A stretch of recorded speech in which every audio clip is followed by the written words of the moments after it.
Hi, I'm Abby, I have a lot of records, and this is Vinyl Monday.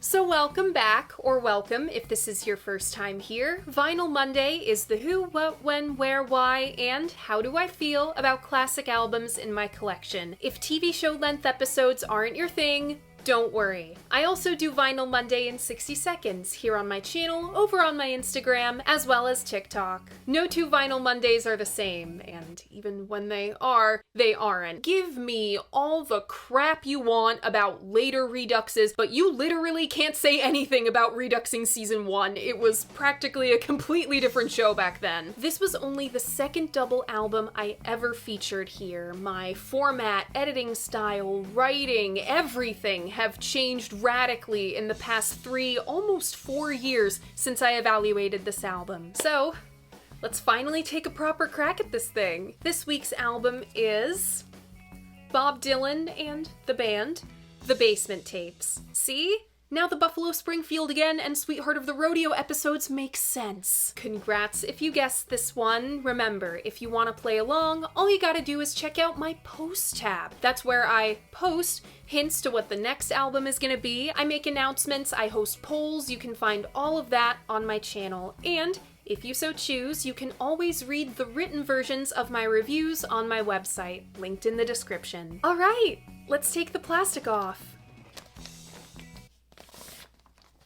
Bungled that there. So my copy is either an original or a very early repress. This was some of the first Dylan music I ever heard and owned. And as you'll see through the B-roll, this was an album made for an automatic record changer. One of my least favorite things, because they're fine for people with automatic record changers, but almost comically inconvenient for the rest of us. I don't own many albums arranged like this. I think just my copies of Tommy and Ladyland. Now let's talk about this cover art. The Basement Tapes cover was photographed by Reed Miles. It features Bob Dylan and the band with all sorts of theatrical Dylan-esque characters. They're in a basement, wouldn't you know it, at a YMCA in LA. Across the front and back covers, you see the whole image if you open it up like this. We can find a ballerina, a strongman, a policeman, a nun, a belly dancer, Quinn the Eskimo,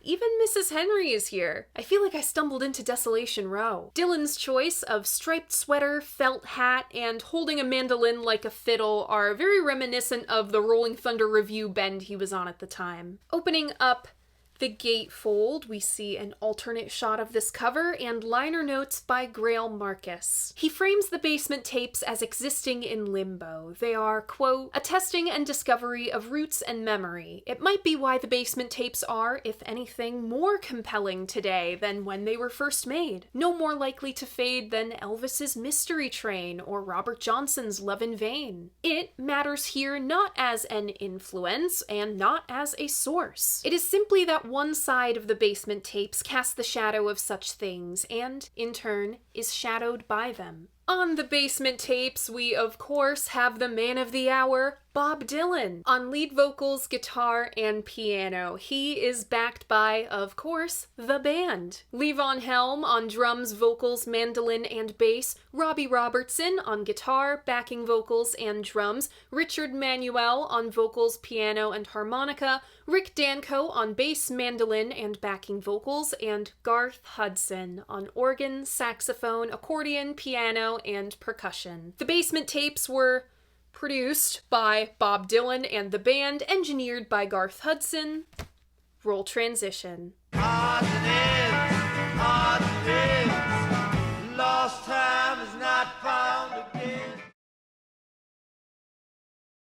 We don't need to cover the accident again, do we? It's like the Vinyl Monday equivalent of Uncle Ben dying in every Spider-Man reboot. We simply do not have the time to waste on the crash today. We have like 8 years of history to cover and a lot of music. And I don't know how my voice is gonna hold up because for the past several days we have been getting choked out by wildfire smoke. I know we're really not the ones to be talking, but Canada.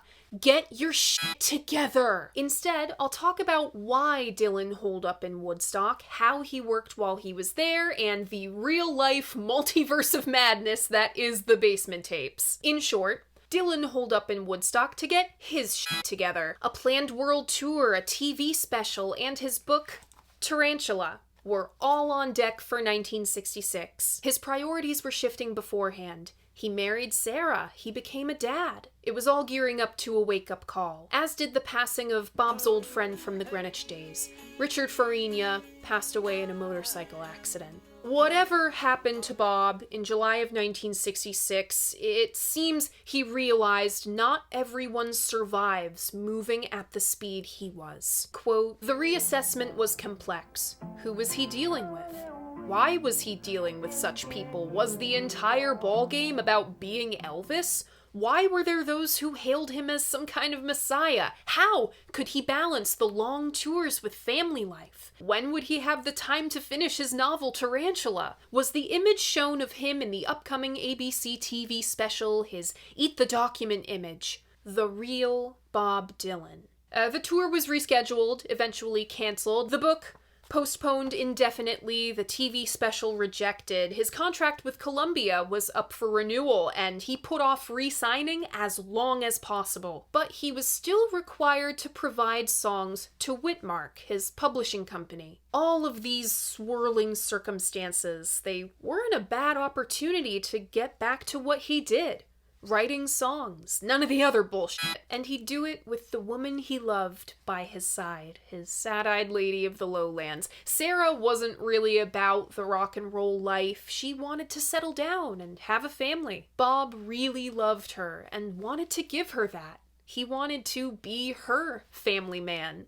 It takes a woman like your kind to find the man in me. Though he's not on the road right now and won't be for quite some time, Dylan's backing band The Hawks are still on his payroll. They were involved in the whole Eat the Document / You Are What You Eat thing. Grossman suggests the guys move to Woodstock too. Rick Danko finds a Pepto-Bismol pink eyesore, an impressively ugly house, but hey, it's big enough for everyone and cheap after rent is split 4 ways. In February of 1967, the Hawks move into Big Pink. The Hawks minus Robbie Robertson. He had a girlfriend at the time, so they moved elsewhere. You know how it is. Garth Hudson connected some mics, one balanced on the boiler, to a Revox 2-track machine and an Altec mixer in, you guessed it, the basement. Sidebar, it was not the Revox machine on the cover. About their time in Woodstock, Rick said, quote, for 10 months, we all met down in the basement and played for 2 or 3 hours a day, 6 days a week. That was it, man. We wrote a lot of songs in that basement.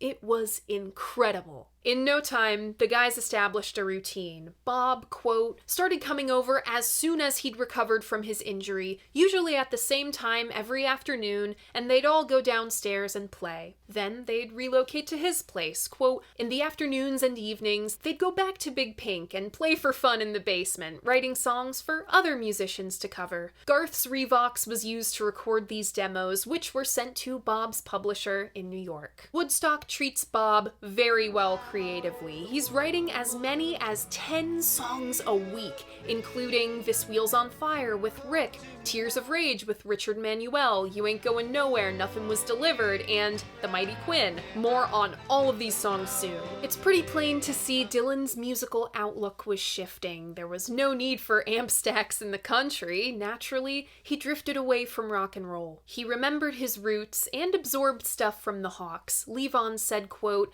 I could tell that hanging out with the boys had helped Bob find a connection with things we were interested in. Blues, rockabilly, R&B, they had rubbed off on him a little. All great musicians are sponges, and all parties benefited handsomely from this cross-pollination. Meanwhile, the public thinks Bob Dylan is the vegetable man. Quote, in today's information superhighway age of ruthless tabloid journalism, of celebrities being famous for being famous, the public would no doubt be able to find out chapter and verse about what Dylan's medical report said. However, in 1966, this was impossible without either someone in the know volunteering such information or a burglary charge. After 9 months of radio silence and crazy rumors about his condition, I'm talking involvement with the mafia, the CIA, you name it, Dylan grants his first post-retreat interview to the New York Daily News in May of 1967. When asked what he was up to, Dylan said he was, quote, poring over books by people you've never heard of, thinking about where I'm going, and why I am running, and am mixed up too much, and what I am knowing, and what I am giving, and what I am taking. That's so pretentious. That is such a Dylan answer. That is such a Dylan answer. Allegedly, someone faked a hospital bed interview. I've read about this so many times, but I cannot find a source. If it ever existed at all, it is Bob Dylan Lost Media. Levon was the last to arrive in Woodstock in October of 67. As Levon arrived, Albert Grossman was leaving for London with tapes of Woodstock songs in tow. This tape included The Mighty Quinn, Please Mrs. Henry, If Your Memory Serves You Well, retitled This Wheel's on Fire, Ride Me High, retitled You Ain't Goin' Nowhere, Waters of Oblivion, retitled Too Much of Nothing, Tears of Rage, and I Shall Be Released. Nick Jones of The Melody Maker is the first to sound the alarm. Quote, Dylan has been recording, although the date these tracks were made is not known. The group is still there and sounding good, and Dylan is sounding beautiful. First time I've ever heard his voice described that way. Though the tapes sound pretty rough, Nick reports Dylan's musical outlook has changed radically. Quote, I mean, you hear these tracks and go, wow, they're weird. They're also too much. They don't really sound much like anything Bob has done before. Grossman's acts get first pick. Ian and Sylvia record Tears of Rage and This Wheel's on Fire. Peter, Paul, and Mary record Too Much of Nothing. And Manfred Mann got The Mighty Quinn, aka Quinn the Eskimo. By the time the tapes made it back stateside, either late 67 or early 68, 7 more songs were copyrighted by Dylan's publisher, including Nothing Was Delivered. This is the iteration that fell into the hands of Chris Hillman, bassist of The Byrds. His band is in the shit right now, having lost Gene Clark, David Crosby, and Michael Clark in about a year. Clearly, they need some Dylan magic. Chris was blown away by what he heard. Quote, I remember thinking this was a whole album's worth of good material. All of them were good songs. All of them. Chris passed the tapes to singer Roger McGuinn, who selected Nothing Was Delivered and You Ain't Goin' Nowhere for the Byrds to record. The latter was the first song they recorded for what would become Sweetheart of the Rodeo, an effort aided by legend in the making, Graham Parsons. I literally just posted an entire episode about this last week. At the same time as all of this, Dylan heads down to Nashville to record John Wesley Harding. When he gets back, he cuts Long Distance Operator, Don't You Tell Henry, and Reuben Rebus. Jeebus Christmas. When he gets back, he cuts Long Distance Operator, Don't You Tell Henry, and Reuben Remus with the band formerly known as the Hawks. In early 1968, the Hawks land a deal with Capitol Records under the name The Crackers. It's under this name that they perform the Woody Guthrie Memorial Concert with Bob. Ironically, just as the Crackers / the Hawks, I really hope you're keeping up with all of this, sign with Albert Grossman, Dylan parts ways with him. And by the time the band starts recording their debut album, they are christened The Band. Among the songs they cut in New York as their trial run for Capitol Records were Tears of Rage and This Wheel's on Fire. Released in June of 1968, the finished product, music from Big Pink, also included I Shall Be Released. Jan Wenner of the freaking Bible at the time, Rolling Stone magazine, writes a cover story about why the Basement tapes should be released, further adding to the mystique. Sooner or later, the party at Big Pink had to end. Once favored for its seclusion, word got out. People inevitably started turning up looking for Bob, and the band cleared out. About 13 months after Big Pink's release, in July of 1969, these babies start popping up. This is Great White Wonder, or the Great White Father bootleg, one of the prizes in my collection. She is very fragile, As you can see, there is no writing whatsoever on this packaging. You have to memorize what tracks are on the album and the timestamps for when songs stop and start. Great White Wonder / Great White Father included 6 of the 7 demos from Grossman's tape. This did, in fact, leak from the publisher. A couple of hardcore Dylan fans in LA got a hold of this stuff. They reportedly worked at a record distributor, they knew a guy who knew a guy, and the first rock and roll bootleg album was born. This almost definitely was not the first, but it definitely was the first that was this popular. This was a game changer. Sure, people knew about Big Pink, they knew about the Dylan songs that Manfred Mann and the Byrds and such had recorded, but the narrative was that Dylan was in such a severe accident that from July of 1966 to July of 1967, he could not work. After 18 months now of unusual quiet, it was discovered, in fact, he'd been working this entire time. The release of Great White Wonder naturally bore some legal trouble, but the guys behind Great White Wonder were smart. They didn't use Dylan or the band's name anywhere on the packaging, even on variations with writing. It just says Great White Wonder. There was no date on these recordings, meaning that it could be argued they were made between Dylan's contracts with CBS and Columbia, and these guys hit unbelievable luck with the 61 and 62 recordings, because Dylan never copyrighted them. Why they haven't made a movie out of this story, I do not know. Dylan eventually gets around to making studio recordings of basement tape stuff. The Mighty Quinn was included on New Morning, and he tried to have some basement tapes included on Greatest Hits Volume 2, but the Columbia execs rejected him. In response, Dylan says "F it" and records them for himself. Fast forward to 1975. After a string of underwhelming albums, Dylan made his comeback. A lot of interest was drummed up through linking back up with the band. This is before the flood, and his comeback album was Blood on the Tracks, inspired in part by his messy separation from Sarah. The first leg of the Rolling Thunder Review that winter brings Dylan and his gaggle of merry pranksters a wave of press. After 6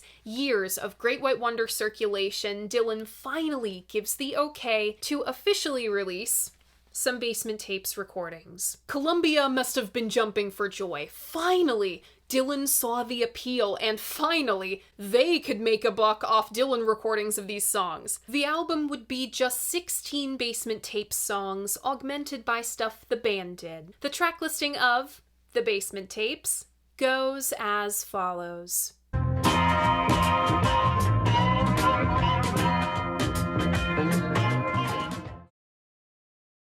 Opening up disc 1, we have Odds and Ends, followed by Orange Juice Blues, then $1 Million Bash, next Yazoo Street Scandal, then Goin' to Acapulco, and side 1 closes with Katie's Been Gone. Opening up side 2, we have Lo and Behold, followed by Bessie Smith, then Clothesline Saga, next Apple Suckling Tree, Please Mrs. Henry, and disc 1 closes with Tears of Rage.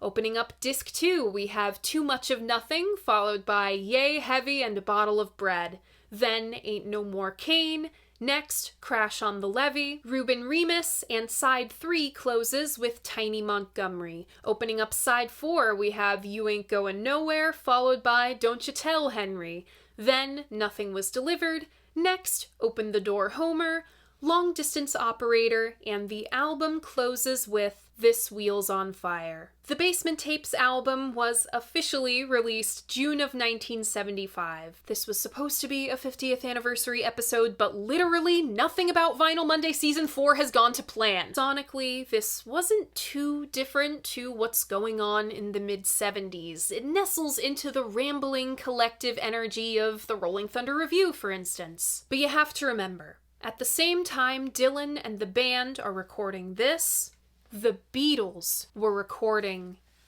this. Even when Great White Wonder started making the rounds in 1969, Abbey Road, Led Zeppelin II, In the Court of the Crimson King, hell, Woodstock! And in the years following this release, there would turn out to be a little bit of a scandal in a review of a Music from Big Pink deluxe edition. Dave Hopkins called Katie's Been Gone out as being recorded in New York or LA during the Big Pink sessions. It was the exact same take. But this really wasn't much of a scandal because Levon himself confirmed in his own book that the tapes weren't 100% basement. The band's songs were, quote, sweetened in some cases by guitar overdubs recorded by Robbie that year at Shangri-La. That year, I think, means the year the basement tapes were first made. But due to that quote being super poorly worded, some interpret this as meaning 1975, the year the basement tapes were made. I got confused at first too, but you'll see the excerpt on the screen here, and the release of the tapes caused some dissent within the band. Capitol had them on probation by 1975. The basement tapes wouldn't count towards their record deal. The basement tapes material quickly assimilated into the modern American songbook. They've been covered by countless artists.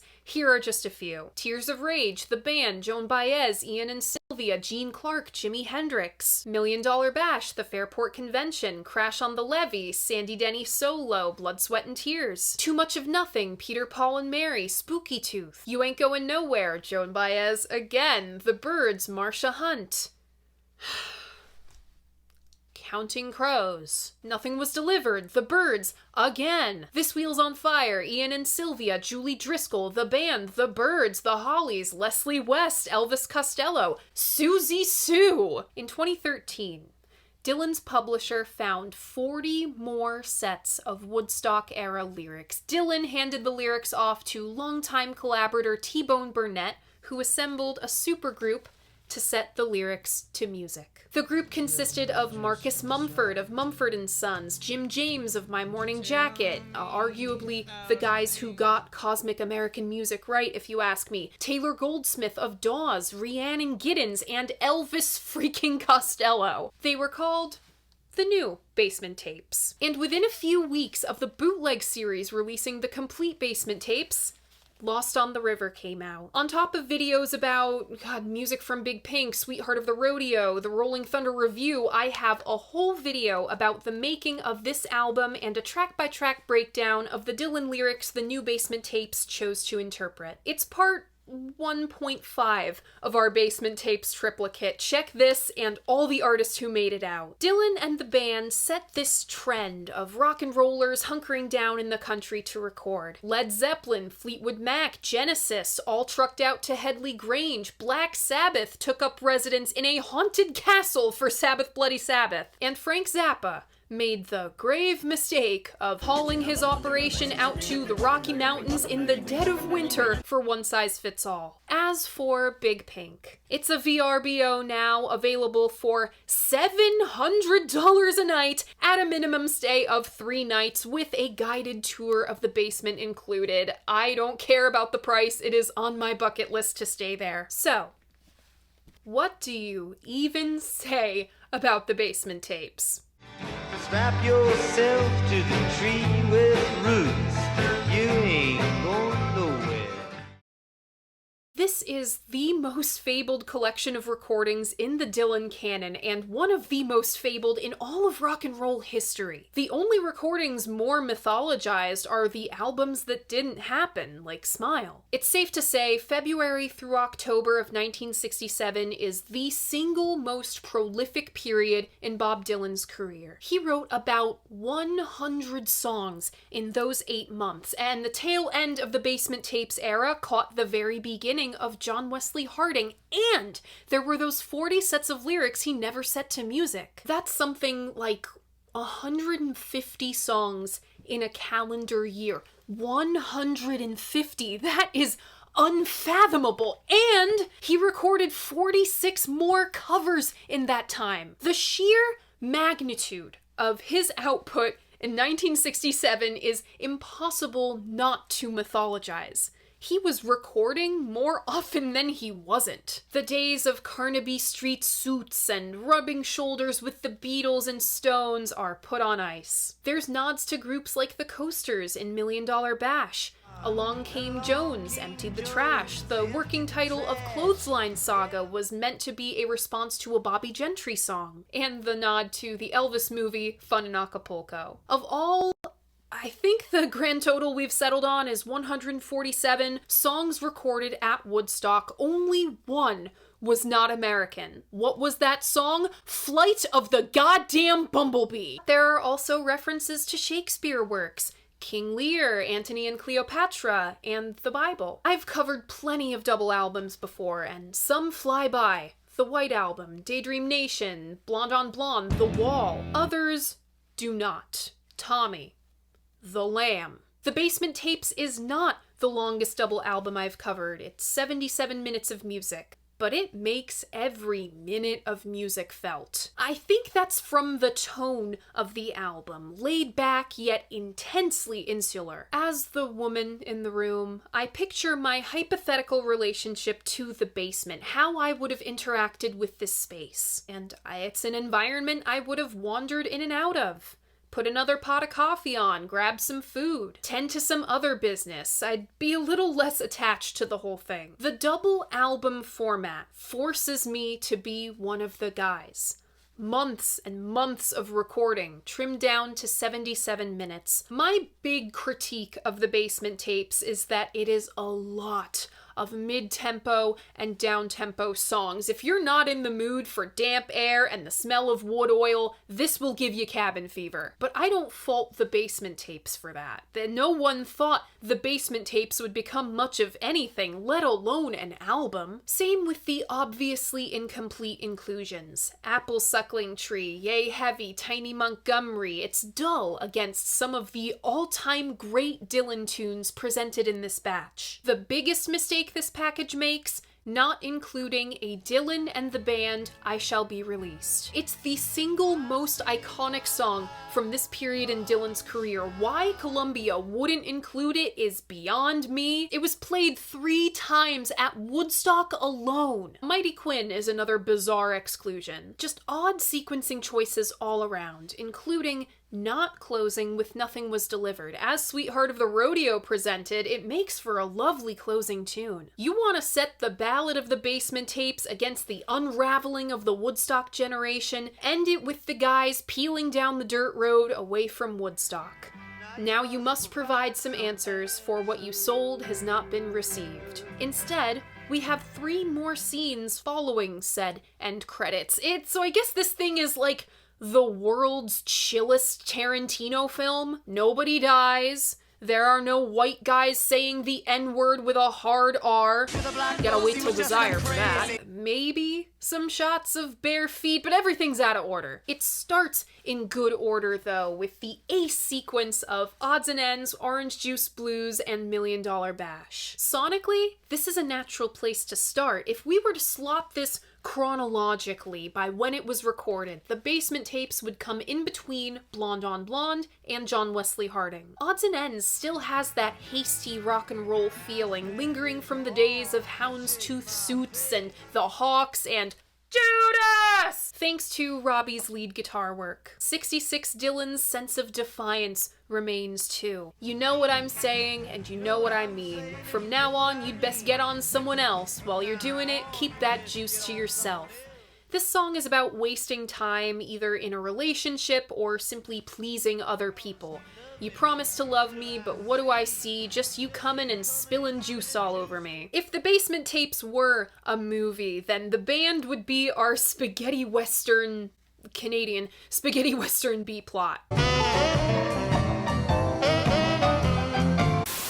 Alright, let's get this show back on the road. Okay, about $1 Million Bash. Bob said, quote, "It was the summer of love, but we weren't there, so, we did our thing. We wrote $1 Million Bash, to go along with the summer of love." If this really is the summer of love, then the titular $1 Million Bash might be Monterey Pop. The Mamas and the Papas, Simon and Garfunkel, The Who, Jimi Hendrix, the Beach Boys were supposed to be there, but they bailed. There's nothing remotely psychedelic about this stuff, that's for sure. The prominent organ that Bob so loved probably beautifully played by Garth, and lyrics that, while odd, aren't esoteric. Dylan loved to play with how words sound together, to varying results. $1 Million Bash happens to be really funny. Cheeks in a chunk with his cheese in the cash, his particular pronunciation of potatoes, and what has to be an all-timer, I looked at my watch, I looked at my wrist, I punched myself in the face with my fist. What if, and this is just an idea,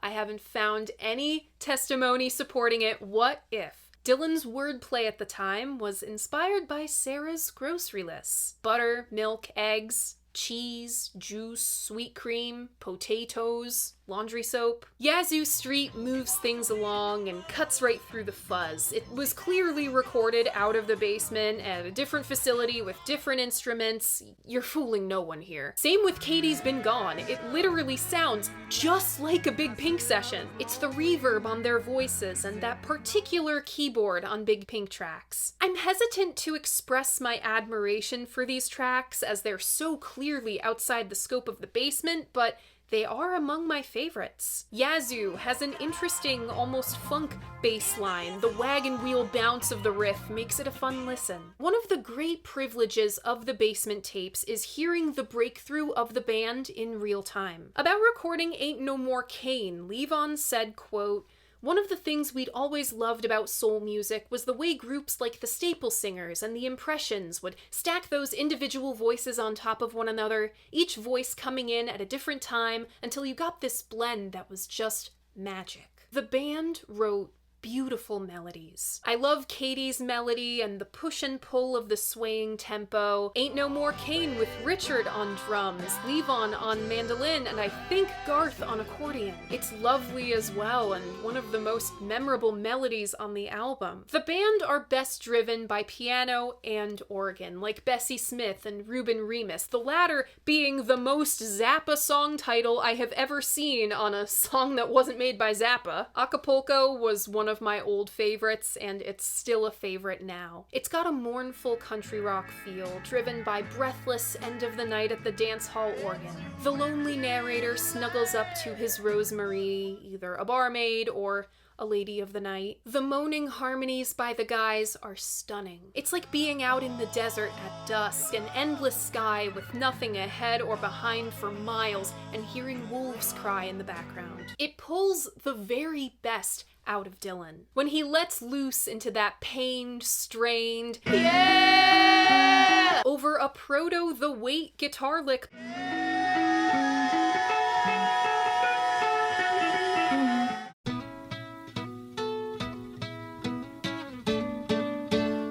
It's sublime. Acapulco is a beautifully illustrative song. I can see the pink glow of the sky. I can smell the tobacco. Some neo-cosmic country group needs to hurry up and record Acapulco. It is one of the strongest songs of the whole lot. Speaking of a bar, I get the feeling that the beer and the wine were flowing when they made the basement tapes. There are a lot of drunken romps. Lo and Behold rumbles along on sea legs. It was absolutely an exercise in the classic Dylan technique of saying words. This guy goes on an impossible journey from San Antonio to Tennessee. He pursues Moby Dick and winds up in Chickentown. He's buying moose. I can only describe this as all-American delirium. And please, Mrs. Henry is super drunk. This guy outright admits he's had 2 beers. Yeah, I think it was a lot more than that. And bargains with the titular barmaid to practically stick his face under the tap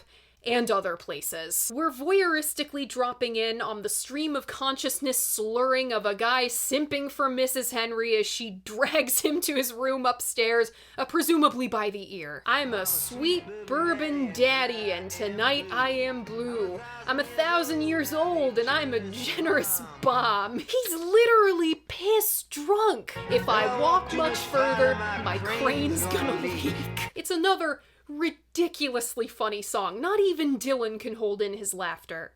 Please, mister, say me please. I've analyzed Tears of Rage before in my Big Pink episode. I won't be going into the nitty-gritty of This Wheel's on Fire, or You Ain't Going Nowhere, especially the latter because I literally just talked about that last week. And the Byrds arrangement is very close to Dylan's.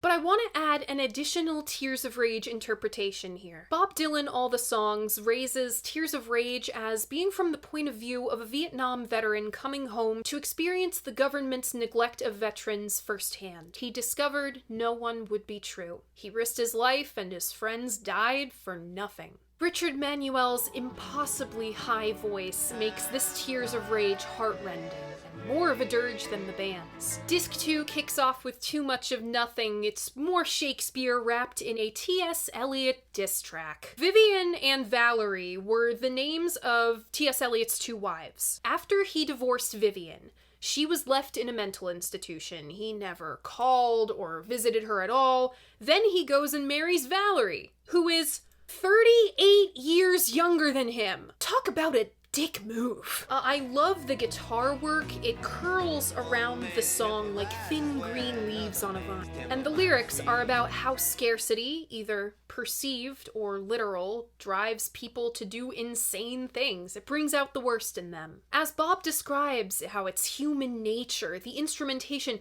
ascends and ascends, creating tension. But it's all been done before, it's all been written in the book, and when there's too much of nothing, nobody should look. I think this is a reference to the story of Lot. His wife looked back as their family fled the city of Sodom and was turned into a pillar of salt. The tension releases with a gratuitous suave on the piano keys. Hearing Crash on the Levee for the first time after so long, I can hear the influence on what the New Basement tapes did, particularly the reverb on Bob's vocals. The New Basement tapes they practically lived in reverb. But overall, I hear 65 Dylan.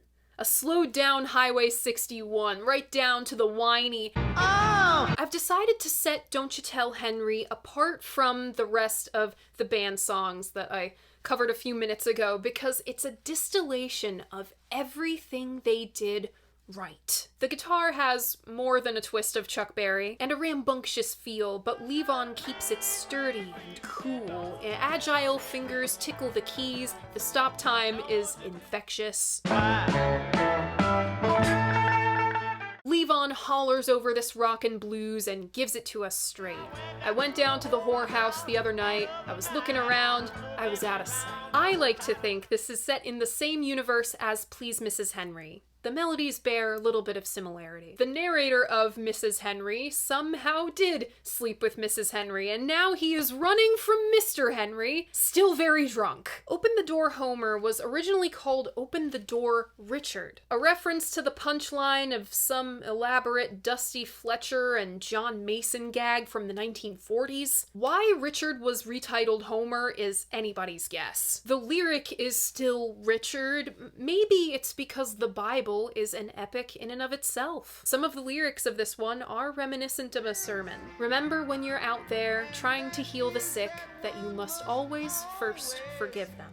The last song by the band is a breath of fresh air sonically. Long Distance Operator brings some of the heavy-footed attitude that songs like Cripple Creek have. Interjections of a saxophone give a smoky atmosphere, but unfortunately, it feels unfinished. There was a more freewheeling energy when the band did This Wheel's on Fire. Dylan and the band's doesn't have that lightness. It sounds shackled to the ground. Looping back to what I said about closing the Basement tapes with the end of the happy hippie 60s, this provides a decidedly darker closing chapter to that story. It's a desolate interpretation. Indeed, this sequencing was assembled by people who saw 1968.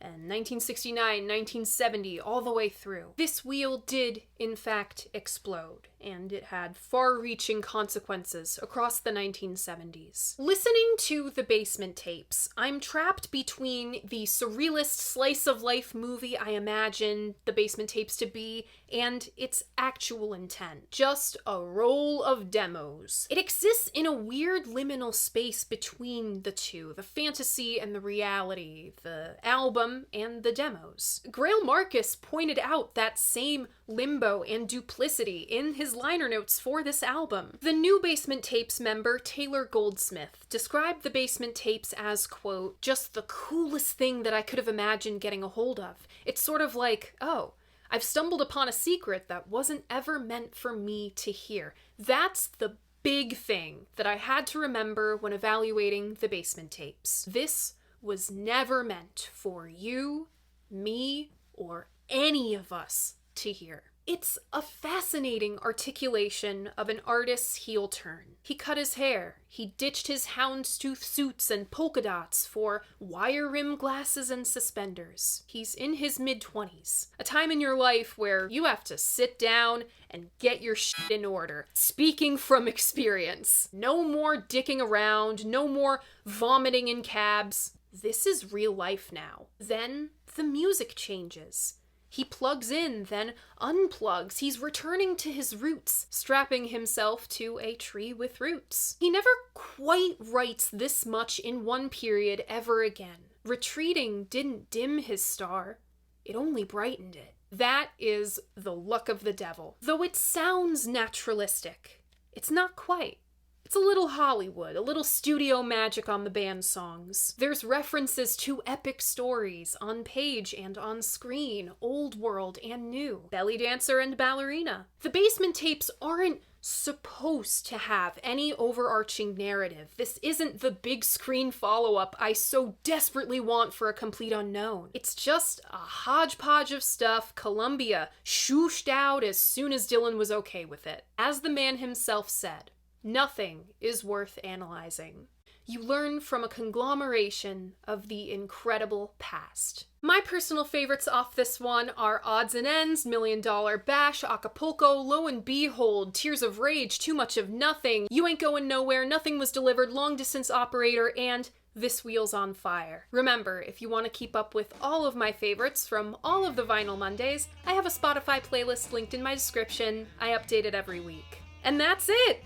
That is the Reduxed Basement Tapes. What do you think of this album? What do you think of the band? What do you think of Bob Dylan? Leave a comment letting me know. I love hearing what you guys have to say about albums that I love. And remember, despite what some guy on the internet says, your opinion matters. If you like what I do here, you should like this video and subscribe to my channel. I post new episodes of Vinyl Monday mornings at 11. Not next week, that's my break week, but keep up with the community tab where you will see all of my announcements on all of my goings-on because I sure do have a lot. And a new episode of my podcast goes up every other Friday at noon.